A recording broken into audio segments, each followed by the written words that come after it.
Michael moved slowly through his daughter's childhood bedroom, a place once filled with chaotic laughter, now quiet and stripped bare. Dust hung in sunbeams, slicing through the blinds, casting gold against cardboard boxes stacked neatly along the walls. Ava was moving out. 23, now determined to carve a life of her own across town in a studio apartment that smelled like fresh paint and independence. Michael had offered to help her pack, thinking it would be a nice gesture, maybe even a quiet bonding moment. But instead, it felt like he was dismantling a museum of memories. He folded her old hoodies with care, noting how the fabric had thinned from use, how the sleeves were still curled from nervous habits. A stack of childhood books sat untouched on the shelf. Some picture books from when she was 5. Others from college, probably meant for donation. He found concert tickets wedged in drawers, a worn-out ballet slipper under the bed, and a crumpled birthday card with his handwriting fading in blue ink. Everything he touched held a layer of history, and the more he packed, the heavier his chest became. He told himself he would finish before lunch, that he would not linger, that he would not let sentiment get in the way. But hours slipped past unnoticed. It was nearly 2 in the afternoon when he opened the last drawer of Ava's desk. It stuck at first, then gave with a tug. Inside was a mix of office supplies, paper clips, dried-out pens, and old charging cable. But something caught his eye. A black flash drive, wedged tight into the back corner beneath what looked like a false bottom. He frowned. The drawer had never had that panel before. It had been modified by Ava. He turned the small drive over in his hand. It was the kind handed out at trade shows or corporate gift bags, cheap, unmarked, forgettable. He almost tossed it aside, but paused. His instincts twitched, the kind that came from raising a daughter and losing a wife.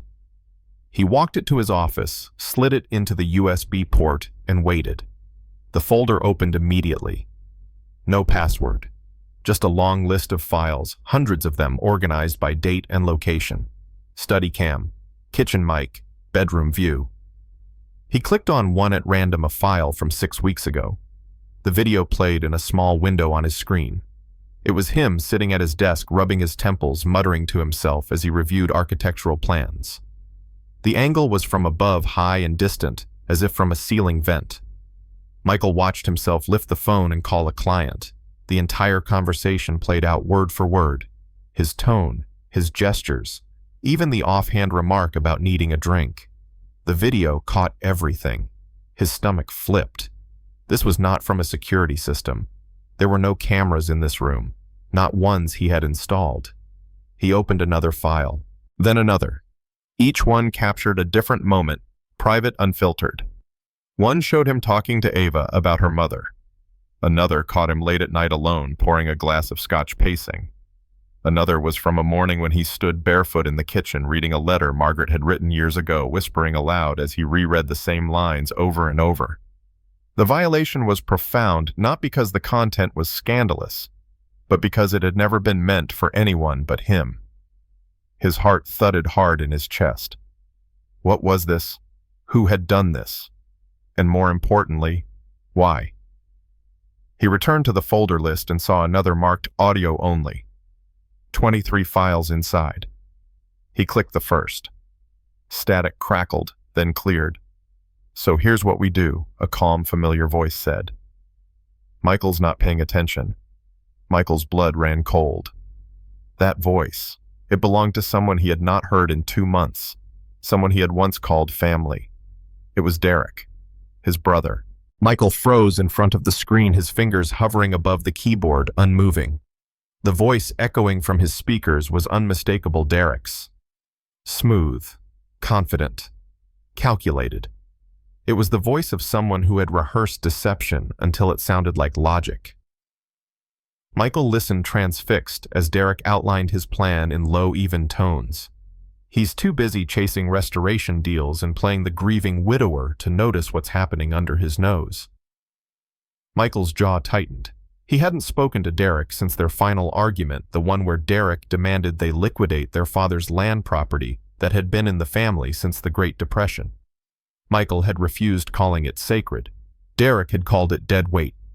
Now here was Derek calmly plotting to dismantle everything Michael had built. Not just a betrayal of trust, but a betrayal of legacy. And worse, he had mentioned Ava. She was part of this. The idea cut deeper than he expected. Michael clicked through more files, the screen casting a pale blue glow across his face. Clip after clip, audio after audio, revealing moments he had assumed were private: grief, laced nights, quiet conversations, raw emotions. Someone had been cataloging his life, and not as a bystander, as a predator. He pushed back from his desk, heart racing, and called the one person he knew he could trust without hesitation. "Rye," he said as soon as the line picked up. "I need you. Now." Rye didn't ask questions. He never did when Michael used that voice. "Give me 20 minutes. By the time Rye arrived, Michael had lined up a small sample of the recordings. He didn't speak, just pointed to the screen. Rye sat slowly, leaned in, and clicked play. His expression shifted as the audio unfolded. "Jesus," he muttered. "This isn't security footage." Michael nodded silently. "These angles, they're hidden cams. Spy-level stuff. You didn't set any of this up." "No," Michael said quietly. "I didn't even know it existed." Rye's fingers flew across the keyboard, checking file metadata, scanning file origins. He cursed under his breath, then leaned back. This was done professionally. Someone paid for this. It's not some amateur setup. And it's not just about surveillance, it's targeted. Michael's mouth felt dry. You think Ava knew Rye was quiet for a long beat? It wasn't left out by accident. That flash drive was hidden. It wasn't forgotten. It was stashed. Michael stared at the screen again. His mind spiraled. Was Ava involved? Did she know? Had she helped? Or worse, had she been manipulated? "I found audio files," Michael said after a moment. "Recordings of Derek. He talks about framing me, feeding edited financials to the press, using Ava to confirm the story, to make it look like fraud." Rye's face went dark. "You need to back up everything. Multiple copies. Today. This is bigger than you think." Michael nodded. "I know." His voice cracked just slightly. Everything he had worked for his firm, his name, the weight of a reputation built over decades was hanging in the balance. And at the center of it all was not just Derek, but Ava, his daughter, his only child, the person he had loved and protected since the day she was born. He heard the front door open. Footsteps. Then her voice soft, uncertain. Dad Michael stood still holding the flash drive. His heartbeat thudded in his ears as he stepped into the hallway. Ava stood at the door, her arms wrapped around a small cardboard box. Her eyes flicked to the object in his hand. His voice was low, firm. "We need to talk." Her gaze dropped. Just for a second. But it was enough. Guilt, or fear, or both. He couldn't tell yet. "I'm not here to—" "In the office," he said. She followed him without protest, her arms crossed tightly, shoulders tense. Michael plugged the drive back in and opened one of the clips. She didn't flinch, didn't even blink. "You weren't supposed to find that," she said softly. Michael stared at her. "What does that mean?" Her voice was conflicted, caught between regret and justification. "He said you wouldn't listen, that someone needed to keep an eye on things." Michael's throat closed. "You helped him." "No," she said quickly. "I didn't help him. I thought I was helping you." His voice cracked. "By spying on me, he told me you were losing control, that you weren't sleeping, that you were making bad decisions. I didn't know what to do. I was scared." Michael turned away, unable to meet her eyes. "I didn't know what he was really planning," she said. "Not at first." "Then why didn't you tell me?" Her voice broke. "Because I wasn't sure if he was wrong. I thought maybe you really were falling apart." Michael sat down slowly, the weight of her words crashing over him like a wave. She hadn't trusted him, his own daughter. And yet behind her fear he saw something else, a desperation. A girl who had tried to help but reached for the wrong hand. He looked at her. Really looked. And for the first time in a long time, she looked small again. Not because she was weak, but because she was hurting.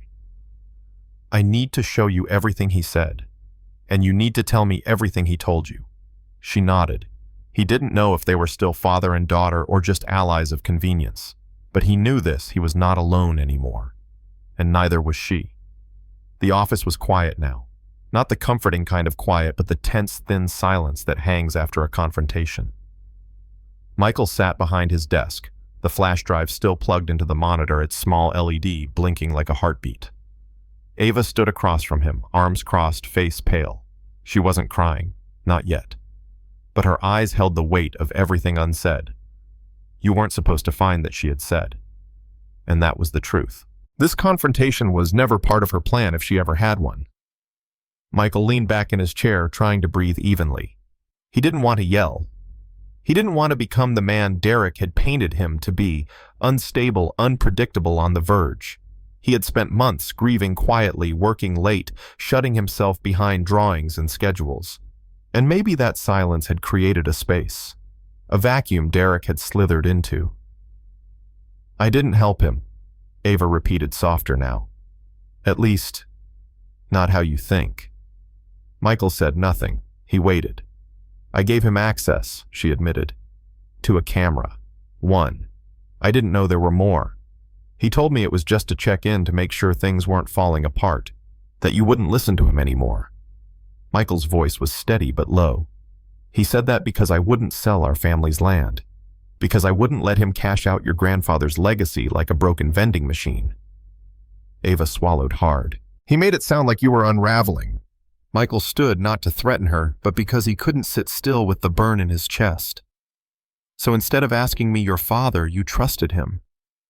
The man who always saw this family as a means to an end. Her lips trembled. You never let me in. After Mom died, you stopped looking at me.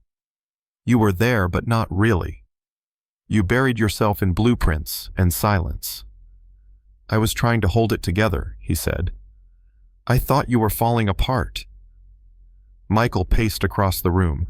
His voice rose, not in rage, but in disbelief. And your solution was to let him watch me, record me. In my own home. Ava shook her head. It wasn't supposed to be like this. I didn't know he was saving the files. I didn't know he was going to use them. Her voice cracked, and now the tears came. Not dramatic, not loud, just quiet streams breaking down the walls she had built around herself. I was scared, Dad. I didn't know how to talk to you anymore. Michael looked at her, not the woman she was becoming, but the little girl who used to wait for him on the porch with scraped knees and wild stories. That child had been replaced by someone standing on the other side of a thick pane of glass watching him sink. His heart ached. And you thought I was going to ruin everything. I didn't know what to believe, she whispered. But he did. He talked to me. He paid attention. Michael felt like his lungs had collapsed. So you trusted him, not me. I'm sorry. The words hung in the air, fragile and insufficient. He walked slowly back to his chair and sat the space between them, thick with hurt. I told Rye everything he said after a long pause. The recordings, the emails, the plan. Ava didn't speak. She stared at the floor like there might be answers buried in the carpet. I need you to tell me everything Derek said to you. Every message, every meeting. She nodded. Okay, I'll help. It wasn't forgiveness. Not yet. But it was a step towards something better than blame. She reached into her bag and pulled out her phone. There are texts and voicemails. Michael took it gently like it might explode in his hand. He said he was trying to protect the company, she murmured. That if you got exposed for bad bookkeeping or fraud, the whole thing would collapse. That you'd lose everything. And if I helped him get ahead of it, we could save it. Michael's throat tightened. And you believed him. I didn't know what was real anymore. She looked up at him, eyes glassy. But I believe you now. He held her gaze. I'm not sure I do. Not fully. But I believe you didn't mean to hurt me. That's something. She sat down slowly in the chair across from him. What do we do now? He exhaled deeply. We expose him. All of it. I'll tell you everything, she said, sitting up straighter. He used a different number when he sent the first voicemail. Then he switched to email. Said if I told you he'd leak the footage to the press, that he could make you look like you were embezzling grant money. Michael felt the familiar boil of anger in his chest, but it didn't explode. Not this time. He had no room left for rage, only resolve. Ray found emails between him and a city official, Jared Mallory. Looks like he was positioning himself to take over the Lexington Library project. Ava nodded. He told me if the city pulled funding from you, they'd need a new contractor. Someone with inside connections. Michael's voice went cold. He meant himself. Yes. Michael stood and powered on his second monitor. A blank folder waited labeled Contingency. It's empty, Ava said.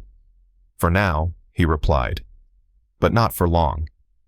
She moved beside him. Not close enough to touch, but closer than she had been in weeks. I'm sorry, she whispered. I really am. Michael didn't respond right away. Part of him wanted to pull her into his arms, tell her it was okay, but another part still stung from the fracture. Forgiveness would come, but not quickly. We'll fix this, he said instead. Not just for me, for your mother, for what we built. Ava nodded, her eyes wet again. Okay. They stood side by side, not quite healed, but not broken either, somewhere in between. And that for now was enough. Then her phone buzzed again, just once. She picked it up. Her face went pale. Michael turned. What is it? She handed him the screen. It was a text. No name, no signature, just a line of words. Your father doesn't know everything. He's not safe yet. Michael stared at the message. A chill slid down his spine. Ava looked at him, trembling. It's not over, she said. And she was right. The morning light spilled across Michael's kitchen table, illuminating the scattered papers, half-drunk coffee cups, and a laptop screen still glowing from the night before. Ava sat on the couch, wrapped in the same worn blanket she used to carry around as a child. She hadn't gone home after the confrontation. Neither of them had said much. There were no long apologies, no dramatic declarations, just quiet. But she was still here. That had to count for something. Ry arrived just after 8. He looked like he had been up all night, two messy hair, dark circles under his eyes, but his focus was razor sharp. He booted up his laptop and opened a folder labeled Leads. Inside were dozens of documents, emails pulled from old servers, city permit requests, meeting logs. His screen glowed like a map of someone else's plan. Derek's been busy, Ry muttered. Contact with council members, pressure on city committees. This isn't just about hurting you. He's been building something to take your place. Michael nodded. The Lexington Library project, Ry tapped the screen. He's been lobbying Councilman Jared Mallory to reroute funding, away from private firms like yours, into a new city revitalization board. Guess who's on the board? Michael didn't need to guess. He clenched his jaw. Derek. Not just replace you, Ry said. Erase you. Michael's fists tightened. Every blueprint, every late night, every piece of his life's work, Derek had been positioning himself to take it all, to inherit the legacy he didn't build. I need help, Michael said. Real help. Ry didn't hesitate. I know someone. By noon, a woman named Janine Barlow sat at the same kitchen table, black blazer, silver-gray hair pulled into a tight twist, eyes sharp with experience. She listened without interruption as Michael laid out everything: USB files, audio recordings, Ava's involvement, and Derek's city connections. When he finished, she sat back, folded her hands, and said calmly, "This is illegal." Michael blinked. What he's done: wiretapping, unauthorized surveillance, probable blackmail, falsifying documents. You've got enough to bury him. But we have to be smart. He nodded. What do we do? You've got two options, Janine said. Go public, or build the legal case first. Both, Michael said without thinking. He's already setting the narrative. I need to take it back. Janine studied him, then nodded. Then we start with containment. Who else has access to the footage? Ava answered before Michael could. I think just Derek. Maybe one assistant. He didn't trust people. Janine turned to Rye. Can you trace uploads? I'm already scanning. Rye said, fingers moving fast. If anything leaks, I'll know. Janine looked back at Michael. We'll prepare the legal motion, but if he gets ahead of us in the press, we'll be playing catch-up. Michael exhaled. I'm done reacting. It's time to fight. Ava opened her phone and began scrolling. I have texts, a few voicemails. I can write a statement. Michael glanced at her surprised. Her voice was steady now. No tremble, no fear. Are you sure? She nodded. It's the least I can do. Michael's phone buzzed. New email, no subject line. He clicked it open. Inside was a PDF file. He opened it and felt the air leave his lungs. A fabricated email formatted to look like it came from him offering a bribe to Councilman Mallory. His name, his signature language just casual enough to feel real. The words twisted like a knife. We need this fast-track, the email said. I'm willing to sweeten the deal. Just make it happen. Janine scanned it quickly. Forgery. Sloppy. I can rip this apart in court, but that's not the point. Michael closed the laptop. He's getting desperate. No, Janine said. He's getting ahead. Rye looked up from his screen. It's already uploaded to a private Reddit thread. If he releases it publicly... He didn't finish. Michael stood the fire returning to his chest. He stared at the blinking cursor on his dark screen, then turned to Janine. Burn the bridge. Her brow rose. You sure? He nodded. I've played by the rules. He hasn't. Let's show them everything. Janine stood. Then we move fast. Rye keeps scanning for digital activity. Ava, I need a sworn statement signed. Michael, get ready for cameras. Michael walked to his office, opened a folder labeled Contingency, and for the first time began to fill it. Proof, names, timelines. Not just to protect his work, to protect the truth. The video was simple. One camera, no script, no edits. Just Michael sitting in his office, the same room where he had once built dreams and reviewed plans now turned into a battlefield. He looked straight into the lens. My name is Michael Rains, he began, voice calm but firm. For the past 20 years, I've worked to preserve the heart of this city, its history, its stories, its spaces. I believed that legacy mattered more than profit. I still do. The room behind him was still. No decorations, no drama. I've made mistakes. I buried myself in work after my wife died. I didn't always know how to talk to the people I love. That silence hurt people I care about, and I'll carry that. He took a breath. But I have never stolen. I have never lied about my work. I have never cut corners on what was meant to last. He leaned forward. Someone I once trusted has tried to take everything I built. Not through hard work, not through merit, but through lies. Through surveillance. Through blackmail. That ends today. And with that, the camera faded to black. Rye uploaded the video that night. It didn't take long. Within hours, it was everywhere. On local blogs, preservation forums, contractor group chats, even on architecture news sites. Michael's voice echoed through living rooms and office break rooms. The man who had stayed silent through grief had finally spoken, and the city was listening. Support poured in. Clients, old colleagues, even strangers. But not everyone was kind. Some called it a stunt, a distraction. Another rich man airing family drama for sympathy. Others attacked Ava directly. Comment sections filled with blame, speculation, cruelty. Michael tried not to read it. Ava too. But it was hard not to feel the sting. By morning, the local news had picked it up. Michael's face on the screen. Janine's voice narrating the legal accusations. Even a brief clip of Derek's memo played aloud. I always fold when it gets personal. Those words, cold rehearsed, cut through the noise. But Michael wasn't folding anymore. Then the email came.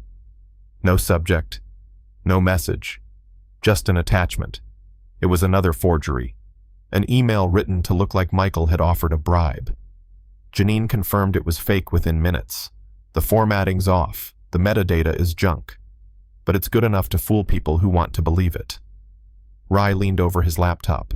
It's already spreading. Michael didn't hesitate. We release everything. Janine paused. Everything. He nodded. No more waiting. No more counterpunching. Let's end this. That night, Michael recorded a second video. This one less polished, more raw. He spoke of betrayal, of grief, of silence mistaken for weakness. He admitted what hurt. Then he told the truth. He spoke of Derek's shell companies, of the city council ties, of the audio files, of the forged emails, of Ava's statement, of the cameras in his home. And he ended with one line. You can take my contracts, you can take my comfort, but you will not take my name. This time the video exploded. Comments flooded in. People started asking questions. Journalists dug deeper. Even anonymous tips began to surface. Someone from Mallory's office leaked emails, real ones, linking Derek to the funding reallocation for the Lexington Library. The tide was shifting. Then Ava got the voicemail. She was on the couch when she played it.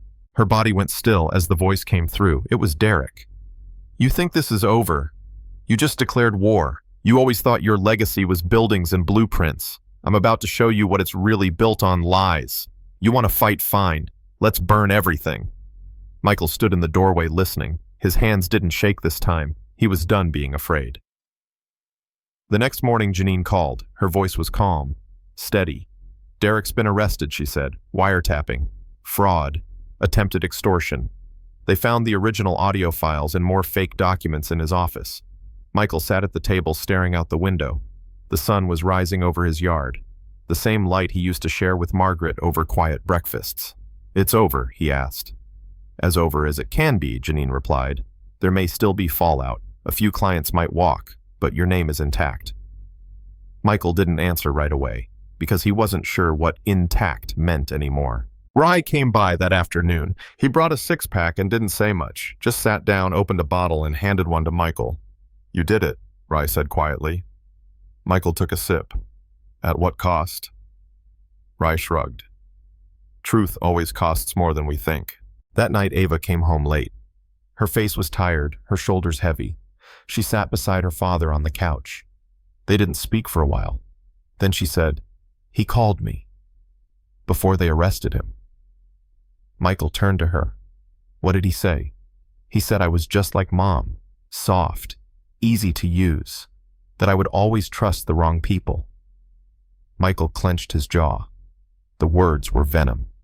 Derek's final attempt to twist kindness into weakness. Do you believe him? He asked. Ava looked down at her hands. I used to, but not now. I made a mistake, but that doesn't make me small. Michael studied her. Not the little girl from the porch, not the woman trembling under the weight of betrayal, but someone stronger, someone still healing. You're not small, he said softly. You're learning. They sat together, breathing in silence, not perfect, but still together. The Lexington Library stood quiet in the morning light. Its stone exterior, weathered by time, held memories in every crack. Inside, dust floated in shafts of sunlight, cutting through broken windows. The building smelled of agewood paper, time itself. Michael stood in the main hall, the echo of his own footsteps following him like ghosts. It had been weeks since Derek's arrest. The city had moved fast, faster than he expected. Maybe it was guilt. Maybe it was public pressure. Maybe it was just politics trying to clean up its own mess. But the truth had landed. Derek had been exposed, his name now synonymous with fraud and corruption. The councilman who took his bribes had resigned. The restoration grants were frozen temporarily, then quietly reapproved under Janine's guidance. And slowly, carefully, Michael's name had begun to clear. But something in him still felt bruised. Not broken, just bruised. He walked through the library's north wing boots, scraping against old marble. The silence here was different. Not hostile, not heavy, just quiet, peaceful. He reached into his coat pocket and pulled out a brass plaque. Simple, clean, in honor of the Raines family, past, present, and those still building. He ran a thumb across the engraved letters.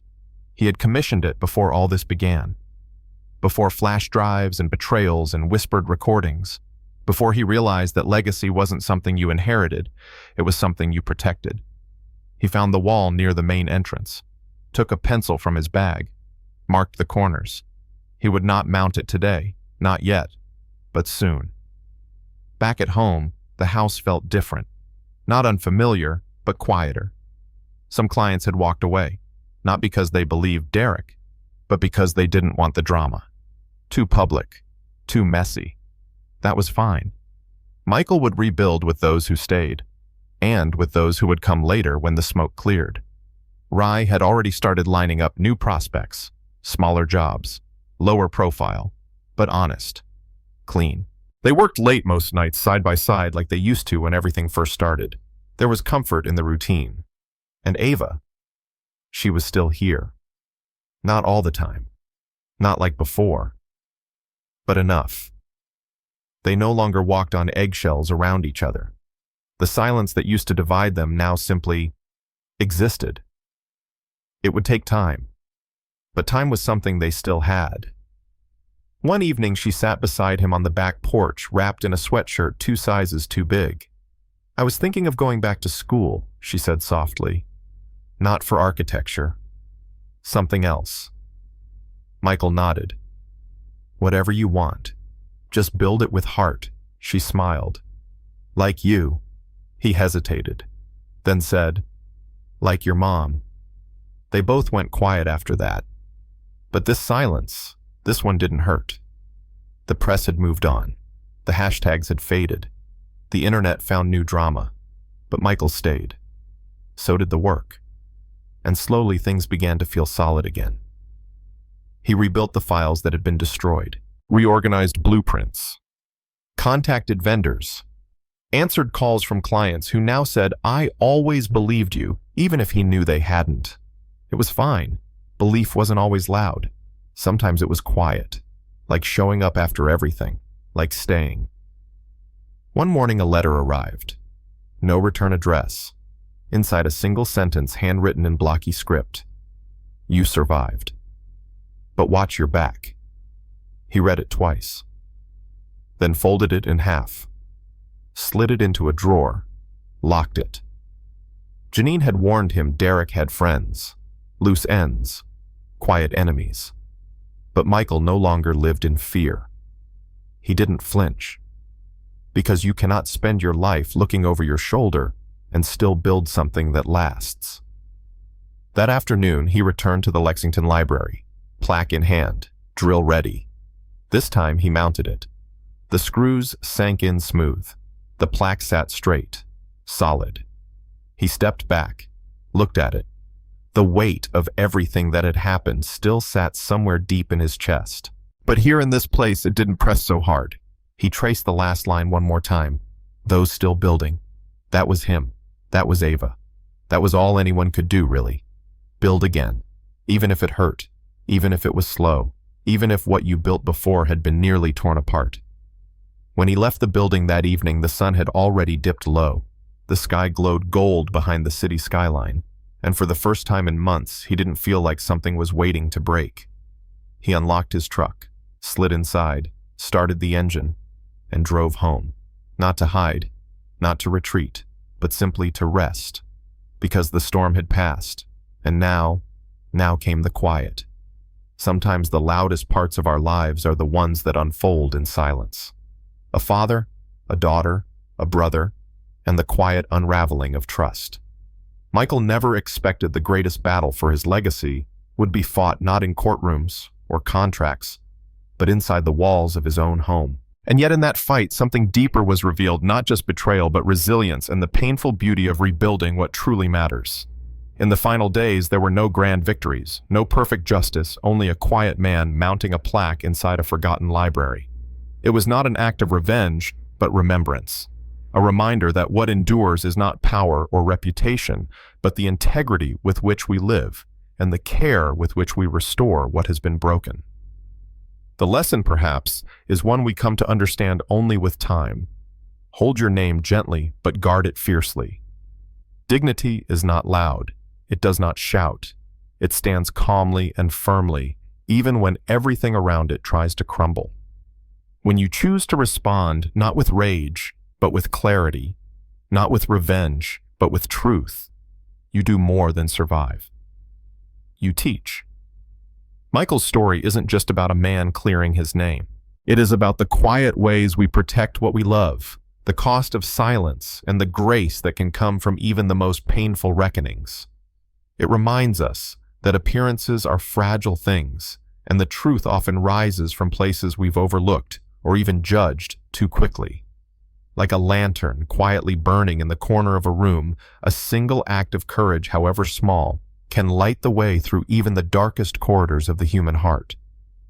Maybe you have felt that sting too, the kind that comes from being misunderstood or dismissed or betrayed by someone who should have known better. Maybe you have carried your story in silence, believing it would not be heard, or that it did not matter. But it does matter. Your truth, your voice, your legacy, they are worth protecting, even if it means standing alone for a while, especially then. So take a moment, sit with this story. Let it settle like dust in the morning light. Let it remind you that we are always building even in brokenness. That what we leave behind is not just made of stone or steel, but of the choices we make when no one is watching. And if this story reached a part of you that needed remembering, consider passing that warmth on to someone else who may be standing in their own quiet war. You never know who might be waiting in the dark for someone to show them where the light switch is. Because in the end, the truth has a way of finding its voice. And the legacy we fight for, if built with love, will always stand.